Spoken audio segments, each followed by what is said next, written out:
Hey guys, welcome back to Scaling Beautifully, the podcast where we pull back the curtain on what it really takes to grow a thriving beauty business. I'm Haley, a corrective skin specialist and spa owner who's in the trenches with clients every day. I'm Adri, a tax strategist who specializes in beauty businesses, helping pros like you master the money, tax, and legal side of growth. Together, we'll tackle the small, unglamorous tasks that build a strong foundation so you can stop hustling in circles and start scaling beautifully. Think of this as a resource for what happens after your client or customer leaves. I'm All like, right, it doesn't guys. have to be edited perfectly. I'm like, Yeah, that's how they see your personality, you know? I know. I'm just like, I totally messed up, guys. Um, so Jaden, off topic really quick, Jaden has dyslexia and Josh swears he got it from me. And I was like, well, I've never been diagnosed with it. Like, so I you could definitely suck do it. have it. Yeah. That's so funny. Hold on. My blanket got stuck under my chair. Okay. All That's right, okay. guys. So, Guys, we need to tell them too why we're split screen because we talked oh about it on yeah. Patreon. But for Mhm. our regular like you people who watch us, not just listen to us, so like on YouTube, some of our episodes are going to be split screen because we actually live more than an hour and a half apart. So it's not super easy for us to get together every recording day, just depending on what's going on. And we're also trying to bulk record a little bit. That way we can keep giving y'all episodes during tax season. I'm available during tax season, but Adriana is not. So we want to keep it going during that time. So we are really working right now during the holiday season to bulk record for y'all. So it may not visually be the most appealing. However, it's still all the great same information. Right. And I am definitely going to try, and I talked to Haley about this too, like at least once a month during tax season. I'm going to try to drive over there so we could at least have some in-person episodes, just because I love, and plus I love seeing Haley in person too, you know. I'm just like, I think it's great. So I'll definitely try. I know with my tax preparer, I'm going to we need to meet soon actually, and I am going to tell her like, hey, I'm going to have to pass on a couple of clients cuz I'm still very hands-on in my business. um so I'm going to set that expectation with her too, and I'm going to be like, hey, I'm going to pass on some of my clients to you so I can go record, because this is a priority to me. Like this is something that Haley and we've been working on for a long time and talking about starting for a very long time, and now that we're finally doing it, I'm just like, it's a priority and I'm definitely going to make time. So we'll see. We'll keep you guys updated on that because I'm really excited about that. So maybe sometime next year, let's speak it into existence. It's going to happen, and it's going to Yeah, happen it's going next to year happen for us. 2026. And okay, guys, so today's topic I'm really excited about. It's going to be about business structures and how to structure your business. It's one of those topics that sound boring until tax season hits, and you're just like, you know what? This is something that I should have learned, or I I should wish I have knew that. asked. Exactly. So you don't want to start making real money and then suddenly you're just like Googling, do I need to become an S-Corp, or, do I need to do Yeah. this? Or yeah. So, This is not my expertise at mhm, all, but I am going to tell y'all because I am Adriana's tax client. So she does all my taxes, my bookkeeping, and I have gone through changing the entities of my business and adding different things to help me at tax time. But I'm going to be telling y'all how we've changed things in my business based on her advice with the things we're going to talk about and how that's helped me tremendously because the first 2 years I filed we weren't doing as many things as we could have just because I was still trying to get the ball rolling in my business. And now that we do all of these extra things, it has helped me tremendously. And I've seen how much money I've saved and how much more my business has grown because of this. So it's not my expertise. I'm going to let her take the lead and I'm just going to give y'all the real life experience for what I've done with these things. and then if you're in the Patreon as well, we're gonna go deep into like numbers. I'm gonna also go over my stuff too in the Patreon, like my personal um story of how what I did and how much money I saved as well that first year. So if you haven't joined the Patreon, go ahead and do so. We do extra episodes on there, and they're pretty long too. They're not just like 15-20 minute episodes. Yeah. And yeah. So Really all in right, depth. They guys. are not Yeah, like sugar coated or edited out. Like it's very much this is what actually happened and this is how we fixed it. right. All right, guys. So let's go ahead and start. So the truth is, your business structure sets the tone for how you pay yourself, how you're taxed, and even how to protect, or how protected you are legally. It's one of the first major financial decisions a business owner makes, and it's one of the most misunderstood. So, your business structure is basically the framework for how your business is recognized by the IRS and your state. It determines your tax responsibilities, your legal liability, and how your money flows. There's no one size fits all answer, and what's right for you depends on your income, your goals, and how involved you are in your business. So let's go through the main ones I see most often with small business owners and beauty professionals. So the first one is a sole proprietor. If you haven't registered anything and you're just doing business under your name, you're a sole proprietor by default. It's the simplest form, but it offers zero legal protection. Your business and your personal finances are one and the same. So you and the business are one as a sole proprietor. When you're a sole proprietor, sometimes you may get a DBA, which is a doing business as or assumed name. So different states call them different things. So it's either a fictitious name, an assumed name, or a DBA, right? So whenever you have the DBA, it's doing business as. So for example, I'll give you an example with me, right? So it's going to be legally, your business name is going to be Adriana Simity, DBA, so doing business as Budget B Financial. Now, the DBA or the assumed name, you actually get that through the county. So it's not state and it's not city, it's county. So you got to go to your county clerk to get the DBA. So then just because you, like, let's say me, I have Budget B Financial, but it's a DBA, somebody in a different county could also have Budget B Financial. And it's like legally okay because it's through the county, right? It's not through the state or anything like that. So that's the first one, a sole proprietor. Again, you and the business are one. So if you happen to get sued, then they could go after your personal assets and your business assets That's as a what sole I was going proprietor. to ask. Mm-hmm. I was going to Yeah. ask because and again, this is not my specialty. I did work in finances through a credit union for 4 years. And that is why I'm so savvy with money and business. And so I do want to give that perspective later on, maybe in another episode as well. But I was going to ask for the audience who's listening, because I'm trying to, again, I'm a Libra, so I see both sides. If I was someone who knows nothing, is there a certain life scenario where one of these entities would be better? Say, we're talking about women. So a Mhm. single woman with no, not married, no children, or somebody who is married, owns a home, all the things like that, the more assets they have. Could you let us know too, like what would benefit us more? Because that's why I personally went with the next option because I was Mhm. married with children and I owned a home. So it gave me a little bit more protection. So Right. can you tell us that too, and what scenarios I keep hitting my mic, I'm sorry. What scenarios may be best for what life event you're in, and when those life events changes, what you should consider? Right. So I actually don't really think of it as what life event you're in. I think about it more of what's your probability of getting sued, right? So So scary. yeah. Yeah, I know. And that's not something that you want to think about, but like a lot of our listeners are beauty professionals.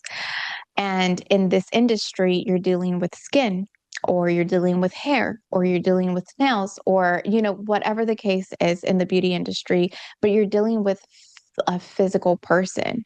In this case, I would definitely recommend starting off as an LLC. Now, it does depend on the state because in California, you can't be a single member LLC and an esthetician.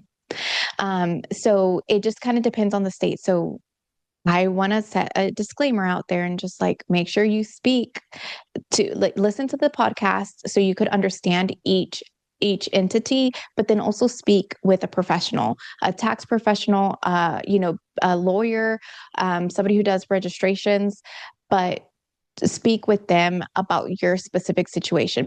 Also, too, a So, lot of people, the reason why I asked like what stage of life you're in is because when I've done mentorship calls in the past mhm, with smaller estheticians getting started, they're like, well, I don't really care about that because I have no assets. I'm not married. That right. doesn't affect anybody else. And that's not necessarily the great greatest mindset to be Mhm. in. I do want to say that this topic can be a little overwhelming, so you probably need to listen to it more than once. And And as take we talk. notes. Yes, please. And as we talk about different entities, they require different things, like for you to pay to open an LLC, for you to have those legal documents. And I'll also tell y'all who I use to do my legal documents and to file my accent almost came out, my LLC. I caught myself. And so I'll tell y'all who I did that. But I would say you are not ready. Like, let me just give you a reality check. You are not ready to own your own business and call yourself an entrepreneur if you are not willing to go through these steps. Spend the money to Mhm. open your LLC, do a consultation with an attorney to make sure everything's set up properly, Yeah. talk with some type of tax, bookkeeping, CPA professional to make sure everything is done properly on the back end to make sure that you are CYA, your ass is covered. Um, Cover your ass. Yeah. That's what that is. Cover your Um, ass. Yeah. so that's why we're going over this with y'all. I don't want y'all who are newer or straight out of a trade school in whatever profession you're in to be like, oh, well, I'll just be sole proprietor and worry about that later. No, please don't do Right. that. Yeah, that and if you're serious, we have an affiliate link that we'll share with you guys. And it's no cost to you. It's going to help us out, but there's no cost for you to do it this way either. Like no additional cost if you click on the link. But another question that I also ask is how serious are you about running your business? Because if this is something that you're just like, oh, I don't know, I'm going to tread carefully, or I'm just going to see how where it gets me, then I'm just like, don't register an LLC if you're not serious about it, because it's going to cost you. And then there's these filing requirements annually that you have to do with an LLC and, so on and so forth. I'm going to bring up California a lot in this instant. We're both in Texas, but I work with clients all over the states, and I have a good amount of clients in California. And California is one of those states that they have their own set of rules. So with California, it's cheaper to register the business as an LLC versus Texas. Texas, right now, as of today, the fee is $300 to register the LLC, but it's a one-time fee. And that's through the state, right? So then you're paying the $300 to the state. And then if you decide to hire somebody, then it's going to be additional, right? There's additional costs to that. But I say that because annually we don't have to pay additional or anything, but we do have to file what we call franchise taxes to keep the LLC open and active. You don't have to pay franchise taxes here in Texas until you hit they just changed it this year, but I want to say it's like over $1 million in gross revenue. So then you don't have to pay anything, right, to renew the LLC or to file the franchise taxes here in Texas. But then there's going to be states like California where it's actually cheaper to register the LLC. However, you can't have an LLC if you're an esthetician. Like it has to be a corporation. Um, and there's other stipulations to that as well. But then for California, for you to have an LLC there, you have to pay $800. It doesn't matter how much money you make. So if you're making $0, you still have to pay $800 to keep your LLC active every year in California. So every state, right, is very different, and you definitely have to do your research on your specific state to see if it's something willing to do. So then that goes back to me saying like, okay, well, if you're going to be really serious, if this is something that you really want to do, let's go ahead and talk about registering the business as either a corporation or as an LLC. However, if you're not that serious, or if you're trying to test the waters, then let's stick to a sole proprietor until you're ready. But as soon as you know that this is something that you want to do in the long term, let's switch you over to an LLC because, and I'll go over more into like LLC and corporations, but because when you switch over from an S-Corp, or sorry, when you switch over from a sole proprietor to an LLC, now you're going to get a new EIN number. So the EIN is, think of it as the business's social security number. We have to register it through the IRS now. As a sole proprietor, you could get an EIN number, but it's going to be for a sole prop. You can't have that same EIN number for an LLC. So then now you're going to have to get a new EIN number, which means you're going to have to get new bank accounts, right? Because if you're using your old EIN, like you need to update everything. So just like if your social, for whatever reason, were to change, you're going to have to update everything, your bank accounts and everything, right? It's like your name changing, you're going to have to update all of that. But you can't keep the same bank Mhm. accounts. So you're going to have to open brand new bank accounts. And it also depends on the bank, right? But in most cases, you can't keep the same bank accounts. So you're going to have to open new bank accounts. You're going to have to change the EIN in your payments processor. And when you change your bank accounts, anything that's reoccurring or automatic, you're going to have to go in and change. So then it's going to be a hassle down the road, and it's going to be very, it's changing everything over. So as soon as you know that this is something that you do want to do and that you want to register it as either an LLC or a corporation, the sooner the better, because then it's going to be, not difficult, but it's going to be a pain in the ass to get everything changed over down the line. So just Is there I like always a say like, monetary goal? Is there like a no, monetary goal that they should be looking for to move over? Or could you, because some people do no. need more, some people do need a definite, like once you're at this point, it's time to move over. So if But that's the someone needs thing. that, what would that look like? Yeah, you're just gonna have to talk to somebody. And like, for example, if you book a consultation with me, and I say myself, right? But you could book in a consultation with whoever. But this is how I do things. Like we discuss things. Like I talk about your goals. Like, okay, what are you wanting from the business? Like, what are we doing to market ourselves? Like we need to have these conversations because there's no definite, like once you hit $30,000, like you need to know, like, no. And it also all depends really on what you're doing, like industry wise, right? So for an LLC gives you that separation that we talked about. An LLC gives you that separation. Your business is now its own legal entity. So now, like I mentioned, with you being a sole prop, right? A sole proprietor, you and the business are one. An LLC separates that. So now an LLC is its own separate entity and you're its own separate entity. So if somebody were, God forbid, and I'm knocking on wood, if somebody were to sue you, they'll sue the LLC and all of your personal assets should be fine, right? So that means that, like I mentioned, your personal assets are protected if something happens in your business. Now, from a tax perspective, though, you're still taxed as a sole proprietor unless you elect to be treated as an S-Corp, which I'll discuss here in a bit. So the LLC gives you that legal protection, but not necessarily a tax advantage on its own. A lot of questions that I also get is, do I have to be an LLC to write things off? No, you don't. As a sole proprietor, you're still a business. It's just that you and the business are one, but you could still write everything that you could with an LLC, right? Can I ask you a question? Because I remember Yes. this from working in finances, and I'm just trying to think of like if I'm somebody who doesn't know all these things, what would I be thinking? When we're talking about assets, we're talking about our cars, our homes, personal savings accounts, even like your Retirement 401k accounts. as well, right? Mm-hmm. All of yeah. And whenever we're saying if somebody sues you, they go after those assets. If you're somebody who's younger, fresh out of school, and you're like, well, I have no assets, if you get sued and you're not able to render anything to make up for that amount you're being sued for, and the person who filed against you won, you get a judgment against you, correct? Meaning you Correct. didn't pay, but there's a judgment on your credit. So that Mhm. prevents you horribly from having things like purchasing a home, purchasing a vehicle Mhm. later on down the road, and then also business loans.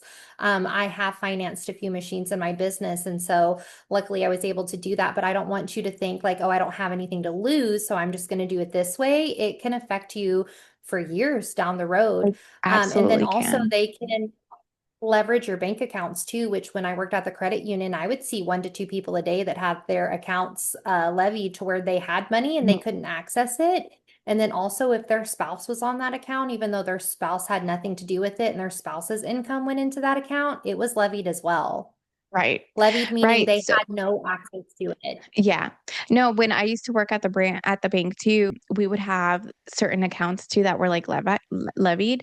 And a lot of Mhm. times it was because of like child support, right? But it also happens too if you get sued in some cases. Right. So just be aware, and just say, look, well, I don't have anything now doesn't mean that you're not going to have anything in the future or you want things in the future and then this kind of affects it, right?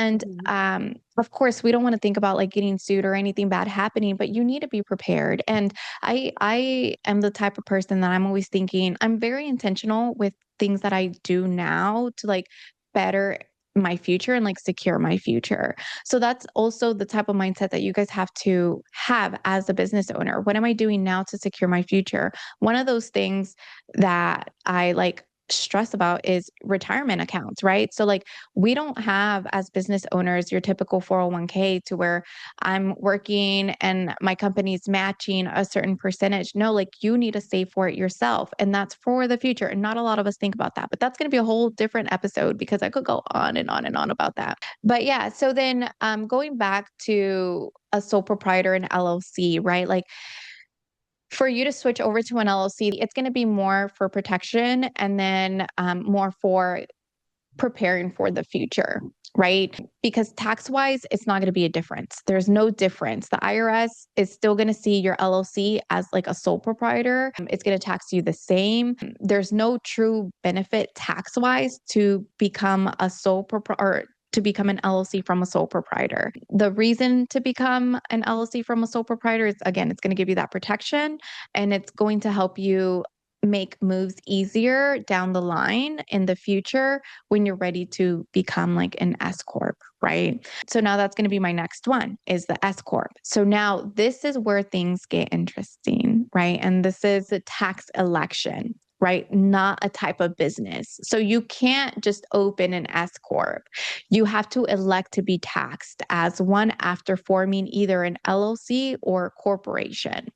So this setup allows you to pay yourself a salary and take the rest as owner's distribution, which I'll go over in a little bit. Now, the benefit, you potentially save thousands in self-employment tax, depending on where you are. So now, as an LLC, right? So let's say you're an LLC, hell, or even a sole proprietor, and you just never did an LLC. So I tell everybody, now this is where we put that monetary value on there. As an That's S why I'm corp, so stuck on monetary yeah. value because I'm an S corp. So Mhm. I'm like, we have to have like a clear cut Yeah.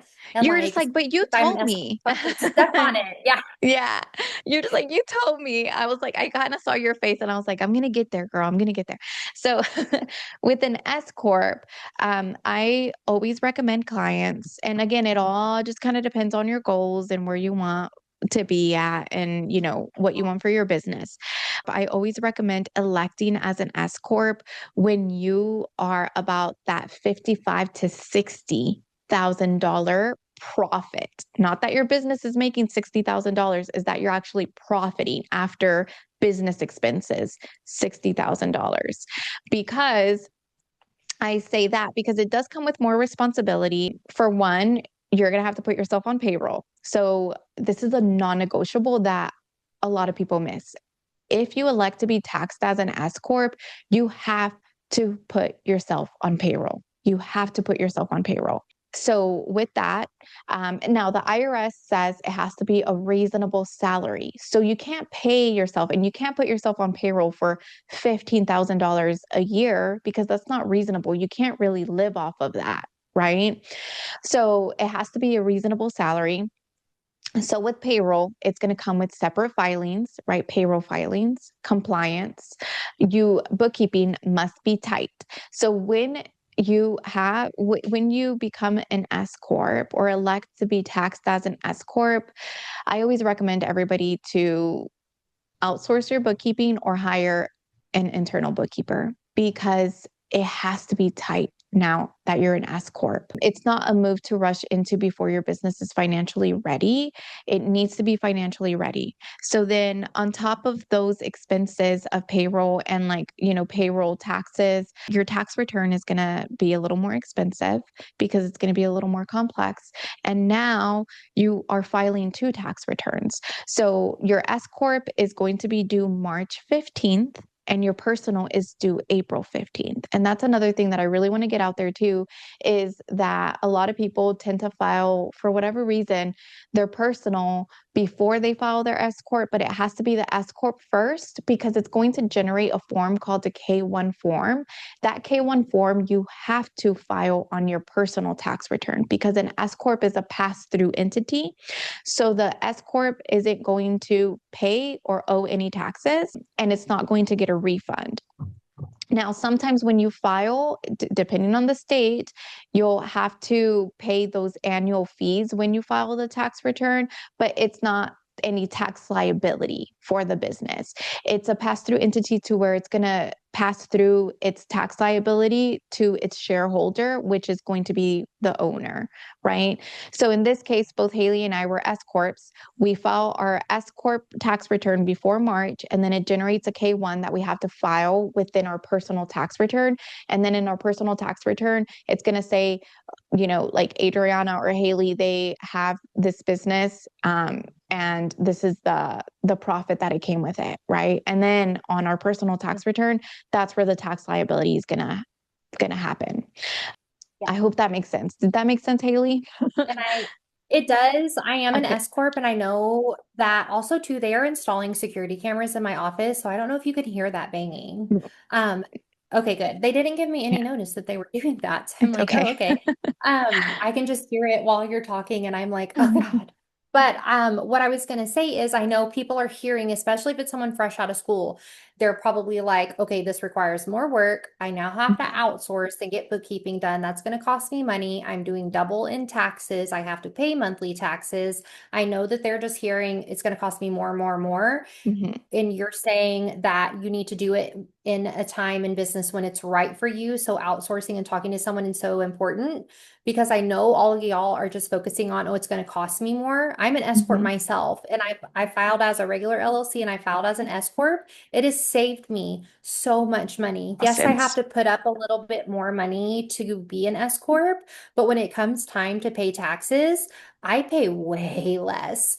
yeah. So, for example, and we'll talk about more specific numbers on Patreon to better help y'all understand. We're just trying to cover the foundation here on the podcast and on YouTube. What was last year? 2024 was my first S Corp. In 2023, I was LLC. I ended up paying the same amount in taxes both years, although in 2024, I made 3 times as much as I did in 2023. So just to kind of like put it in perspective for y'all. And then we even talked about retirement accounts, which is why I was like, oh, I'm so excited to talk about that because I filed an extension, did my retirement accounts for myself and my employees, and I actually got a pretty big return from doing that. So Right. I actually paid almost half of what I paid the year before by knowing what my options were for better what is that called? Like dispersing money in my business, but also Mhm. being an S Corp versus an LLC. So I don't want y'all to be scared of that when you're Right. hearing it may cost hire more steps. Yeah.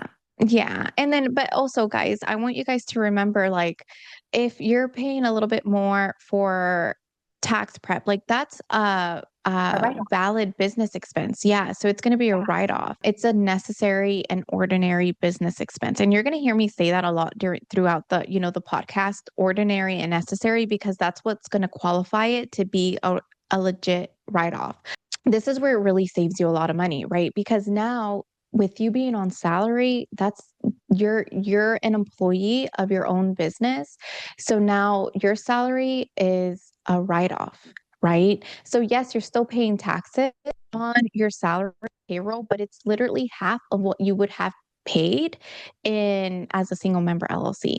So as a single member LLC and a sole proprietor, you're going to pay 15.3% in self employment taxes of your profit. This is just self employment taxes. This is not federal taxes, or if you're in a state that has state income taxes, right? It's just self employment tax.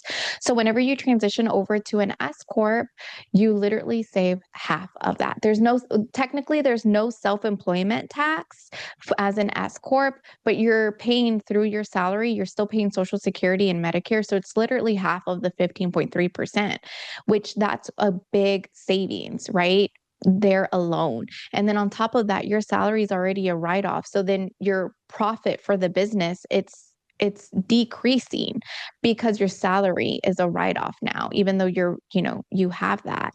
And there's so many different tax strategies too that you could do to lower your tax liability that we'll get into in a different episode, but switching over to an S Corp is one of the best strategies to save you money during tax season because it literally saves thousands, thousands, thousands. I have helped so many people. I'm just like, I have helped so many people save an average of $20,000 in just 1 year by switching over to an S Corp, which is a lot of fucking money. So that alone, just by switching over to an S Corp, and then on top of that, implementing different tax strategies like retirement accounts, paying your kids, and like just a bunch of other things that we'll discuss. So yes, it definitely does come with more responsibility, and your bookkeeping does have to be tight, and there's going to be some additional expenses, but overall, you're still going to save thousands. And the way that I see it too, like come the holiday season, what I do is I always take a look at my profit and I'm just like, and I always do this in December and I take a look at my profit because I'm an S Corp. So I'm just like, all right, let me take a look at what my profit's going to be because that's going to kind of give me a hint of how much taxes I'm going to have to really pay, even though I've already paid my estimated taxes and I'm on track. But my goal is to always pay $0 in taxes or, Mhm. pretty close to it. And I'll discuss also in a later episode how we need to get out of the mindset of wanting a refund. Because if you Oh get a my refund, gosh. Broke yeah, people like, mentality. yes, yes. So we'll talk about that later. But Also, um, too, can you explain a little bit more what estimated taxes are? Because I could see like some yes. newer people not understanding. Because when you first told me too that I need to pay estimated taxes, I was like, Mhm. what are you talking about, girl? You're just like, what the hell is that? Like, I got to pay double the Yeah. taxes. Yeah, no. So, estimated taxes, really quick, is you're kind of prepaying taxes, right? So, think of it if you're working a 9 to 5. If you're working a 9 to 5, taxes are being withheld automatically from your paycheck. Well, when you're self-employed, that doesn't happen. So, you have to prepay those taxes, right? So, estimated taxes, you have to do them if you're going to owe more than $1,000 in that year in taxes. So with estimated taxes, you have to pay them quarterly.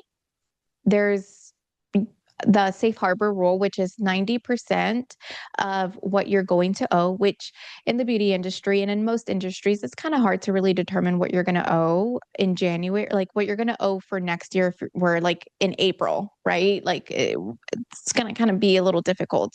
Or you pay 100% of the taxes that you owed last year, which is one of the I kind of tell my clients all the time, like, let's just do 100% of what you paid last year because if you don't pay estimated taxes and you owe more than $1,000, you're going to get hit with penalties. And not a lot of people know that. And so now you're paying more than what you had to just because And you're is not paying that, estimated taxes. I have a question about that. Is that if they're not paying quarterly every quarter, or is it like that they have to complete all four, or if they just did two No. or three, they still get penalized for the one that was missed? No. So if you owe, let's say that you're going to owe $2,000 and then you don't pay any estimated taxes, then yeah, it calculates based off of each quarter and it's like a penalty for each quarter. But then like let's say you only do two estimated taxes, right? Two payments, but you paid 100% of what you owed the prior year. So you paid the $2,000. You're not going to get penalized because you made the full amount of the payment. But if they pay under in only two, there is a penalty for Mhm. that. Okay. Yeah. I'm like, girl, we Mhm. probably need to look at mine on my next call then, Yeah, because no, and I'm I've been like, telling you, girl, I'm just like, pay these estimated tax. Like, yeah. And I yeah, know how much I'm supposed to pay and everything. I need to yeah, log in there. I mean, it's pretty difficult to log into. Like, can you tell them where they go to pay that? It is like yeah. Okay, so the it's not Gov difficult, whatever. guys. I was like, I know Haley just said it's difficult, but I promise it's not. I think It's what not makes it difficult. It's difficult just for I didn't Haley, have yeah, it's my and internet connection. yeah, that's what it was because of her internet connection. And also, Haley likes to pay, and this is something that we'll discuss in a later episode when we talk about managing credit cards. Haley likes to pay with the credit card and because of the reward points, but she pays it off every month. So she doesn't have that reoccurring balance on the card where she's getting charged interest and all of that stuff. And I think also what made it difficult was because you were paying with your credit card, you have a limit, like a daily limit. And we Yeah, had to do that's that. what it Yeah, was. that's what it was. But it's honestly really easy. You just have to go to the IRS website and create an account if you don't already have one. you're going to log in. And once you log in, you're going to hit make a payment. And then from make a payment, it's going to give you different options of what type of payment you want to make. There's one that specifically says estimated taxes. You click on that, you make sure it's for the current year, and then you put in whatever amount you want to pay for estimated taxes. The next screen is going to be put your account number or credit card, debit card number, and that's it. So it's honestly really easy. Another thing too that I want you guys to remember is if you do pay with a card, it is going to charge you an additional fee. In this case, Haley was okay with it because the rewards outweighed the processing fee. But Yes. just a little heads Which I up. wanted to Yeah. talk about that on Patreon for this episode too, why I utilize that and how that's helped me pay off some of the things I'm financing in my business. Mhm. Yeah. And we'll definitely discuss that in a later episode too, because I'm just like, we all should be using credit cards, but we just have to be using them very, very smart and we need to be The responsible with them. education behind it's Mhm. very limited, so let us go Right. over that with you. Yeah. Going back to the estimated taxes, that's all it takes. And also we have a lot of resources for you guys in the Patreon. I created an estimated tax calculator for you guys, so you're not guessing what you owe in taxes or what you have to pay for estimated taxes. It's a really great calculator. It's on Google Sheets, and you just put in your information on there, and it's going to calculate everything for you. It's going to tell you whether you need to pay 90% of what you're going to make this year or 100% of what you paid last year. And it also gives you the dates on when you have to pay and how much you have to pay. You just have to go in there and physically pay them through the IRS website. And sometimes your tax professional also, depending on the system and software that they use, they could make it to where your estimated taxes come out automatically, but that's going to depend on you. I did it for a client and I told her going forward, we're not going to do that anymore. She's going to have to pay for it, or we're going to have to go in there manually and pay those because like a week before. So once you submit it through the software, you can't edit or stop those payments. And then like a week or two before the payment would come out, she's just like, hey, can we stop the payment because I'm going to need that money for something else? And there was no way that we could do that. So depending on your cash flow and how you manage your money, you could definitely do that.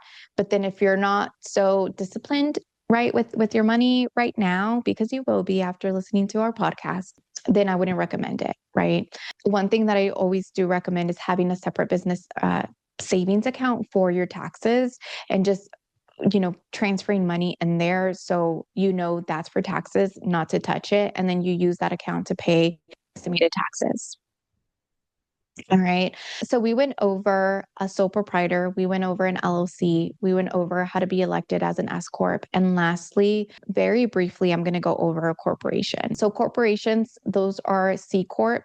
You can definitely register your business as a C-Corp. I honestly don't recommend C-Corps or just a corporation if you're a small business because C-Corps are more for your bigger businesses. Think of like Amazon, Target, Walmart, right? Those are going to be more C Corps because those are double taxed. The corporation's going to have to pay taxes. And then on top of that, you pay taxes on your profit too.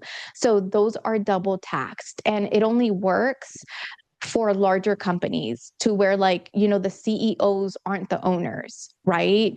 So that's where the C corps are going to really work for you. So right now, if you're a C corp or if you're being taxed as a C corp, I would definitely recommend speaking to your tax accountant because if you're a small business, that's not a business structure that I would recommend for you because you pay double in taxes. And again, every situation is different. That's why I'm just like, speak to your tax professional, right?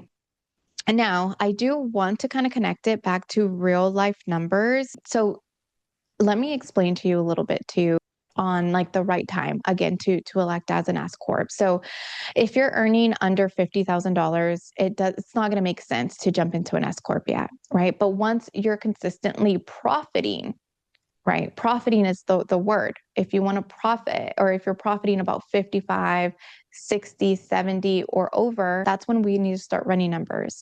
That's whenever you need to start thinking like, okay, should I be an S Corp? Whenever you transition to an S Corp, it's an election. So we have to submit the forms to the IRS, meaning you're not going to have to get a new EIN number. So everything's going to stay the same. Like your bank account's going to stay the same. Your payment processor, you don't have to go in and update anything. So it's an easy transition from an LLC to an S Corp, or even as a corporation to an S Corp, because you can register your business as an actual corporation and then elect an S Corp. You could definitely do that as well, right? So as an S Corp, it could save you anywhere from $5,000 up in per year in taxes, depending on your income and how you structure your pay, because that's a big part of it too. Depending on how you pay yourself is where your savings comes in as well. But those savings only make sense if you're keeping up also with compliance. One other thing too, is if you are an LLC or a corporation, but then you're commingling your bank accounts, if you happen to get sued, the jury or whatever the legal system, they're going to treat you as like a sole prop. So even if you have an LLC, they could go after your personal assets, because if you're treating your business, if you're commingling your funds, then they're saying like, okay, well, you're using a lot of your business money, finances as personal or vice versa. So that means that there's no line, there's no separation for you, meaning there's not going to be a separation for us legally. So that's another thing. When you do register as an LLC, you want to make sure that you separate those that bank account, right? And you solely use the business bank account for business and personal for personal. And then you'll just transfer funds as needed until you become an S Corp. And then you're going to be on payroll and you're going to use your payroll money for your personal funds, right? For your personal expenses. All right. Also, And too, then, mhm, because before I was an S Corp, I was an LLC doing those, what are those called? The D word where you transfer it yourself. distributions. Distribution. Mhm. I was doing my distributions as if I was on payroll. We had sat down, you as my CPA, my tax professional who does my bookkeeping, and you were like, okay, how do you want to pay yourself? Do you want to pay yourself biweekly? For me, what was easiest was the 1st and 15th of every month. And then we looked at like my last year's or last 12 months worth of what I was making in business, and we decided what my payment to myself should be. So every 1st and 15th, we set it up on my bank account to be an auto pull from my business account to my personal account. So it was as if I was on payroll. It was very Right. structured. You can still have that same structure even if you're not an S Corp. And honestly, I think it Right. is the best way to go. Yeah. No, and I did something similar myself too. So before I transitioned over to an S Corp, I did the same thing. And I every 1st and the 15th, I paid myself. And it's actually called an owner's draw when you're an LLC or a sole prop. So a distribution is more, which is, I know I was like these technical terms, right? But it's more or less the same. So I did an owner's draw on the 1st and the 15th when I was a single member LLC. And because again, you need to have that structure. And then it also prepared me for when I became an S Corp. I'm just like, all right, I'm not running payroll every single week or when I need money. Like it's structured and I have it scheduled and I know what's going to come into my account, my personal account, and I know what I could spend in my personal life, right? And I know what I could spend in my business life because everything was very structured and thought out, right? But yeah, I definitely do agree with Haley. That's something that you guys should start getting in the habit of doing now. So it's an easy transition for when you become an S Corp. Because I do have a lot of clients also that tell me, oh, well, I'm just like, hey, it's time for you to become an S Corp. Like you need to be an S Corp now, right? Because it's going to save you a lot of money, whatever the case is, right? They're just like, well, I pay myself just whenever I need to. And I'm just like, well, now you're gonna get on payroll and we're gonna pay yourself. Like I have clients Right. that do pay themselves weekly, which is perfectly fine. That works. But the point of this is you need to get in a routine to pay yourself. And you can't like don't pay yourself like just when you need it. Don't pay yourself every other day. Like at least, do it like once a week until you want to move over to bi-weekly, or if you want to move over to once a month or twice a month, whatever the case is. It honestly doesn't matter how often you pay yourself, but as long as you're on a schedule. Oh, another thing, right? So because if you're not maintaining your books, payroll, or filing correctly when you're an S-Corp, the IRS can revoke that election or find you. And not a lot of people know that. So if you're not keeping up with your bookkeeping, or if you're not doing it properly, if you're not on payroll, the IRS can penalize you for that. And they could either make you pay or revoke your election to where you can't be an S Corp anymore. And now you're paying thousands more in taxes, right? So it's definitely a strategic move, not just a checkbox. So make sure it is right for you. And don't just do it because you see TikTok or people on TikTok or Instagram say, oh, you need to become an S Corp. Like, no, like speak to somebody that is knowledgeable about it. And I wouldn't even recommend, like talking to your friend, like speak to a professional about it. And make sure that you get the correct guidance, because it's not just like, oh, I'm just going to be an S corp and life is going to be great. Like, no, you have to do certain things to qualify and maintain that status. Hmm. I know we went over so much, but I'm just like, the biggest mistake that I see is people rushing into an S corp because they heard it saves money on taxes without Right. really understanding the actual requirements. And another one is mixing personal and business money. Oh my gosh, this one's like when you're scratching like that chalkboard. That's what it is with me. That defeats the whole purpose of forming an entity. And also that not a lot of people know this too, but even if you're just a single member LLC and you're commingling, you're not separating, you're mixing personal and business, the IRS could also penalize you for that. And then also, one thing, if you're not keeping up with your bookkeeping in any of these stages and you happen to get audited, the agent or the auditor could say, you know what, I'm scrapping all of your expenses because you're not properly doing your record keeping or your bookkeeping. So now we're going to tax you on this $100,000 that you made, and no expenses are allowed. And that is going to hurt you so much, right? So Yeah. yes, it could cost, right, to outsource for a bookkeeper or to hire an internal bookkeeper, but there's ways that you can either do it yourself until you're ready to outsource. Like I was gonna say, because I use your services, I was making a lot of money, but like every month I was like, dang, where did all of it go? Until we started doing my profit and loss and I was understanding where that money was being utilized and dispersed to. And I was like, wow, I really need to clean up my shit. Like, what am I Right. doing? This is not going to be sustainable long term if I continue like this. And it was because I didn't have like a clear business plan. I was just kind of like, doing what I could to like try to make it. Once I got really serious, not only, well, getting serious about my finances made me get serious and clear about my vision for my Mhm. business. That and something that I say too is your business finances, that's the foundation of your business. And you can't grow or scale without a strong foundation. Like you can't make good business moves or decisions if you don't understand your finances, right? Like honestly, honestly, there's people that I've worked with that have made a lot of money, even like millions of dollars a year, but they're not profiting much. And it's because they're mishandling their finances, right? And I'm just like, what's the purpose of bringing in six, seven figures if you're only profiting 10, $20,000 a year and you're not even paying yourself? Because you can't afford to, because you're spending all this money.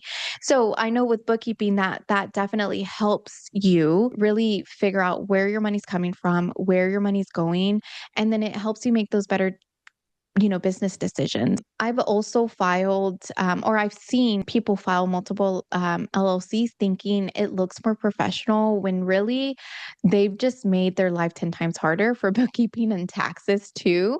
So that's another thing. You want to make sure that you're ready for the LLC, right? And the right structure is about strategy and what benefits you the most at this time. But yeah, so that's my whole spiel on business structures. And again, like choosing the right entity isn't just a tax decision, it's a leadership decision. It's you saying, I'm taking my business seriously, and you don't have to get it perfect from day one, but you do have to get it right for where you are right now. And when your income grows, your structure should evolve with it too. And in our Patreon episode, I'm going to show you how that looks like. I'm gonna explain to you how I started and how my business structure evolved as I went on. And Haley's gonna share her story too. And then we'll talk a little bit about how much we saved in taxes too.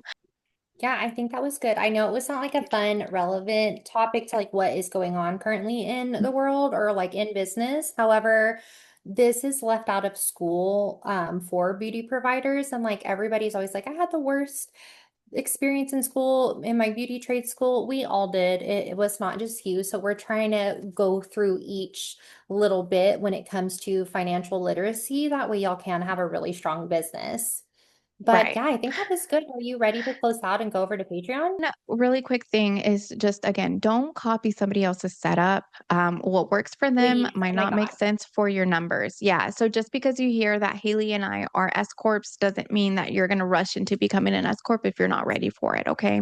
It needs to make sense. I do get asked that a lot when I do coaching calls or mentorship calls or just in my DMs or emails on Instagram, my business email. And I have never answered specifically how I file because that's not my wheelhouse to give information on anyways. I can just tell you what I currently do and how it's benefited me and how we utilize extra distributions in my business so that I can keep as much money that I work hard to make as I can without having to give it away in taxes. And we'll talk about what that looks like because when you say that, a lot of people are like, oh my God, fraud. And it's not. It's just Hmm. reallocating the money that you're making and divvying it up so that it works better for you. But at the end of the day, you need to consult with a professional who is on your side, part of your team, so that they can help you make the best decision for your future and your business's future. Please do not just try to duplicate what you see someone else do or what you hear us talk about. We just want you to have that education to be literate with the finances down the road. Right. No, I'm just like, I 100% am there with you too, because that's one of the things that I see so often is, oh, well, so and so is doing this. I need to do this. Or, hey, I want to become an S Corp because, my fellow esthetician friend told me to become an S Corp. And I'm just like, yeah, I'm just like, because it's probably working for them, but let's see if it's really working for you. And we also have an S Corp calculator now that I'm thinking about it. So we have an S Corp calculator for purchase there too. So keep an eye out for that. And then we have the estimated calculator. So there's a lot of different resources that we'll be able to provide you guys that you guys could utilize. In the show notes too, we will leave that affiliate link. If you don't feel comfortable doing it yourself, definitely reach out to Budget Bee or reach out to different tax professionals. Yeah, we could definitely go from there. But let's go ahead and over to the Patreon. Yeah, we'll see y'all in the Patreon. So thank you for tuning into Scaling Beautifully. We hope today's conversation gave you clarity and confidence to keep building your beauty business the smart way. Don't forget to subscribe so you never miss an episode. And if you love today's topic, share it with another beauty pro who's ready to scale. But until next time, keep serving your clients with passion and running your business with purpose. If you're loving the podcast, we love for you to join our community beyond the audio. Head over to our YouTube channel where you can watch full episodes and behind the scenes content. And if you want to go even deeper, check out our Patreon. That's where we share bonus trainings, downloadable resources, and exclusive Q&As to help you scale beautifully. You'll find the links in the show notes. Yeah. Bye. All right. Bye.